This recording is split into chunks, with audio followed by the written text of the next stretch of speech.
حضرت عبد الرحمن بن سمرہ رضی اللہ تعالی عنہ روایت کرتے ہیں کہ حضرت عثمان غنی رضی اللہ تعالی عنہ 1000 دینار لے کر آئے اور آپ صلی اللہ علیہ وآلہ وسلم کی خدمت میں پیش کر دیے۔ اللہ کے رسول صلی اللہ علیہ وآلہ وسلم یہ دینار خوشی کی وجہ سے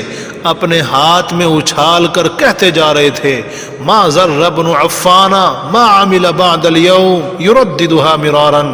مسند احمد کی یہ حدیث ہے کہ اللہ کے نبی فرما رہے تھے کہ آج کے بعد عثمان بن عفان رضی اللہ تعالی عنہ کا کوئی بھی عمل ان کو نقصان نہیں پہنچائے گا، بار بار ایسا کہہ رہے تھے۔ اب ان لوگوں کو سوچنا چاہیے، خلیفہ ثالث حضرت عثمان بن عفان رضی اللہ تعالی عنہ کو برے برے الفاظ سے یاد کر رہے ہیں، ان کو سوچنا چاہیے قیامت کا دن آنے والا ہے، اللہ کے سامنے حاضر ہونا ہی ہونا ہے، وہاں پہ ہر کیے دھرے کا حساب دینا پڑے گا، وہاں پھر پچھتاوے کے علاوہ کچھ بھی ہاتھ نہیں آئے گا۔